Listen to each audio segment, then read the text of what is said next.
돈은 인생의 목표나 행복이 아니라고 하지만 돈은 우리가 실현하고 싶은 목표나 행복, 심지어 불행에도 곱하기가 되어주는 건 확실합니다. 오늘은 2025년 재테크 이렇게 시작하세요 라는 주제로 머니트렌드 2025 책을 리뷰해 보겠습니다. 여러분 혹시 이런 생각 해보셨나요? 내일은 오늘보다 더 나아질 거야. 하지만 현실은 어떤가요? 물가는 계속 오르고 월급은 제자리 걸음. 이대로 가다가는 노후에 빈털터리가 되는 건 아닐까요? 많은 분들이 이런 고민을 하고 계실 겁니다. 재테크는 해야 할 것 같은데 어디서부터 시작해야 할지 모르겠어. 주식, 부동산, 뭘 해도 실패할 것 같아. 이해합니다. 재테크 세계는 복잡하고 어렵게 느껴질 수 있죠. 오늘 우리가 함께 살펴볼 머니트렌드 2025는 이런 고민들을 해결해 줄 열쇠가 될 겁니다. 이 책 속에서 제가 꼽은 핵심 키워드 3가지는 금리, 시니어, 생성형 AI입니다. 이 3가지 중에서 금리에 대한 부분을 중점적으로 검토해 보겠습니다. 2025년 한국 경제가 직면한 주요 과제 중 3가지가 두드러집니다. 첫째는 부동산 PF의 부실, 둘째는 가계부채의 증가, 셋째는 세수 결손 문제입니다. 특히 부동산 PF 문제는 주목할 만합니다. 이는 부동산 개발을 위해 미래 현금 흐름을 기반으로 자금을 조달하는 금융 기법인데요. 2022년 기준 건설업이 GDP의 15%를 차지하는 만큼 그 영향력이 상당합니다. 건설과 토목 분야의 신규 투자 부진은 실물 경제 성장을 저해할 수 있어 2025년에도 한국 경제의 견고한 성장을 제한하는 요인이 될 것으로 보입니다. 그러나 흥미롭게도 부동산 PF 부실이 반드시 시장 회복을 어렵게 만드는 것은 아닙니다. 오히려 이로 인한 주택 공급 부족이 장기적으로 부동산 가격 상승을 유발할 수 있습니다. 또한 이러한 문제로 인해 한국은행이 금리 인상을 자제하고 오히려 인하를 고려하게 되는 부분도 주목할 만합니다. 이러한 복합적인 요인들이 2025년 한국 경제와 부동산 시장 흐름을 결정짓는 중요한 변수가 되지 않을까요? 금리 인하는 경제에 중요한 영향을 미치는 정책입니다. 금리가 낮아지면 기업들의 신규 투자가 촉진되어 신사업, 신상품 개발, 신시장 개척 등의 활동이 활발해집니다. 이는 고용 증가로 이어지고 결과적으로 소득과 소비가 늘어나는 경제 선순환을 만들어냅니다. 그렇다면 왜 은행은 금리를 올렸을까요? 이는 물가를 안정화시키기 위한 전략이었습니다. 금리 인상은 기업 투자와 가계 소비를 위축시켜 내수 시장을 줄이고 이를 통해 물가 상승률을 둔화시키는 효과가 있습니다. 2008년에서 2009년 글로벌 금융위기 당시 미국의 사례를 보면 경기 부양을 위해 급격한 금리 인하를 단행했습니다. 경제 위기로 인해 물가가 자연스럽게 떨어졌기 때문입니다. 하지만 현재의 상황은 다릅니다. 물가 안정이라는 목표를 달성한 후 다음 목표인 고용 안정을 위해 점진적으로 금리를 인하하는 금리 정상화 과정에 있습니다. 이처럼 금리 정책은 경제 상황에 따라 다양한 목적으로 활용되며 그 배경과 효과를 이해하는 것이 중요합니다. 금리 인하로 경제 국면이 변화할 때 투자 전략을 세우는 것은 중요합니다. 자산 시장에는 금, 달러, 부동산, 주식, 코인 등 다양한 옵션이 있으며 이들은 크게 안전자산과 위험자산으로 구분됩니다.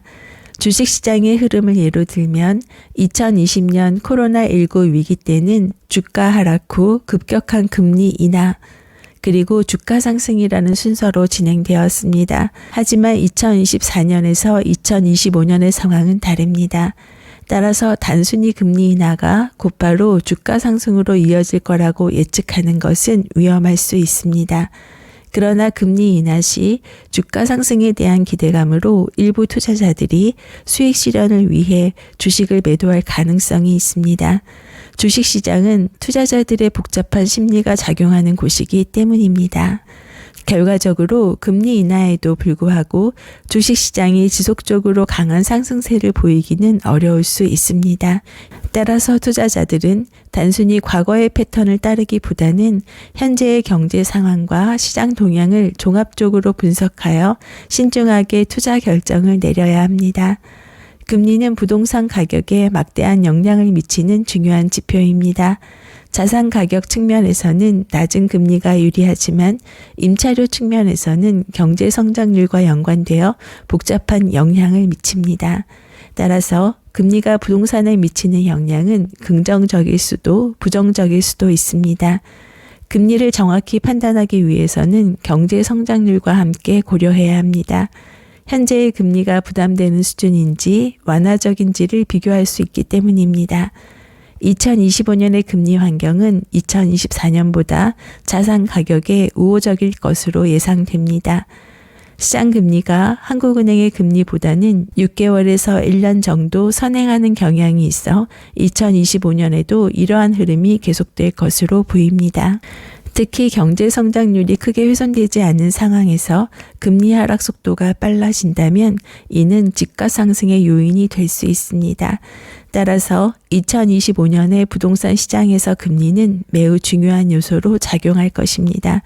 투자자들은 이러한 금리 동향을 주의 깊게 관찰하고 분석하여 부동산 투자 결정에 반영해야 할 것입니다. 책에서는 서울, 수도권 그리고 지방의 부동산 시장을 구분하여 설명하고 있습니다. 이러한 세분화된 분석은 각 지역의 특성과 시장 동향을 더 정확히 이해하는 데 도움이 됩니다. 저의 경우 현재 보유하고 있는 특정 지방의 아파트 매도 시기가 되었는데요. 이를 결정하는 데도 도움을 주었습니다. 이에 따른 가격 조정은 불가피할 것 같습니다. 하지만 미래를 정확히 예측하는 것은 누구에게도 불가능합니다. 전문가의 예측을 믿고 투자했다가 결과가 다르게 나왔을 때 그 책임을 누구에게 돌릴 수 있을까요? 결국 모든 투자 결정의 책임은 투자자 본인에게 있습니다. 이는 투자에 있어 중요한 교훈을 줍니다. 전문가의 의견은 참고할 수 있지만 최종적인 결정은 자신의 상황, 리스크 감수 능력, 그리고 독자적인 분석을 바탕으로 내려야 합니다. 또한 투자는 항상 위험이 따르므로 자신이 감당할 수 있는 범위 내에서 신중하게 결정해야 합니다. 이러한 책임감 있는 접근은 장기적으로 더 나은 투자 결과를 가져올 수 있을 것입니다. 책은 우리에게 중요한 조언을 제시합니다. 과거의 경험과 관성에 얽매이지 않고 새로운 시각으로 투자 기회를 바라봐야 한다는 것입니다. 특히 50대 이상의 연령층에게는 자기 자신에 대한 투자가 더욱 중요하다고 강조합니다. 자신의 역량을 개발하고 새로운 기술을 습득함으로써 얻은 수익으로 더 안정적이고 확실한 투자를 할 수 있다는 것입니다. 책을 효과적으로 활용하기 위해서는 전체적인 경제 흐름 파악이 중요합니다. 따라서 머니 트렌드를 처음부터 끝까지 꼼꼼히 읽어보는 것이 좋습니다. 그 후에 자신이 특별히 관심 있는 분야를 더 깊이 있게 살펴보는 것이 효과적인 학습 방법이 될 수 있습니다. 이러한 접근 방식은 전체적인 경제 상황을 이해하면서도 개인의 관심사와 필요에 맞는 구체적인 투자 전략을 수립하는 데 도움이 될 것입니다. 결국 지속적인 학습과 자기 개발 그리고 시장에 대한 깊이 있는 이해가 성공적인 투자의 핵심이라는 메시지를 전달하고 있습니다. 머니트렌드 2025는 2025년을 준비하며 읽어야 할 재테크 필수 서적입니다. 이 책은 경제, 주식, 부동산, 자기개발 등 다양한 분야의 전문가 8명이 공저했는데요. 나이에 대한 고정관념을 깨트리며 40대는 물론 60대, 70대도 여전히 젊다고 강조합니다. 이는 새로운 비즈니스 기회를 의미하며 50대 후반에 새로운 일을 고민하는 것은 자연스러운 현상이라고 봅니다. 워런 버핏은 최고의 투자는 스스로를 성장시키는 것이라고 말했습니다. 나이와 상관없이 자신의 능력을 믿고 계속해서 발전시키는 것이 중요하며 이는 삶의 흥미와 자신감을 유지하는 데 도움이 됩니다. 머니트렌드 2025 책은 총 7개의 단락으로 구성되어 있는데요. 1장 2025 경제를 전망한다. 2장 주식시장의 새로운 기회. 3장 미래의 부동산 시나리오. 4장 과거와 간성을 버려야 돈이 보인다. 5장 평균이 올라가는 사회. 6장 빅테크 기업의 각축전. 7장 기후위기 대응이 경제를 살린다. 그리고 돈이 보이는 핵심 팁에는 시니어 비즈니스의 확장세, 2025 첨단 산업의 판도 변화, 부동산 시장 생존 전략, 일본 디저트에 주목하라, 모든 것이 계급화되는 나라, 인공지능 산업에 투자하는 방법, 기후테크를 이끄는 유니콘 기업들. 저자는 나이가 들어도 일과 재테크를 꾸준히 이어가는 것이 중요하다고 강조합니다. 금리는 개인의 투자 결정에 중요한 기준이 되며 낮은 이자율 환경에서는 주식이나 부동산과 같은 대안적인 투자처를 고려하게 됩니다. 결론적으로 이 책은 변화하는 경제 환경에서 새로운 기회를 발견하고 지속적인 자기 개발과 유연한 투자 전략의 중요성을 강조하고 있습니다. 작은 변화가 모여 큰 성공을 만들어낼 겁니다. 책으로 시작하는 재테크, 미소형 북테크와 함께 성장하는 여정을 즐기시기 바랍니다. 감사합니다.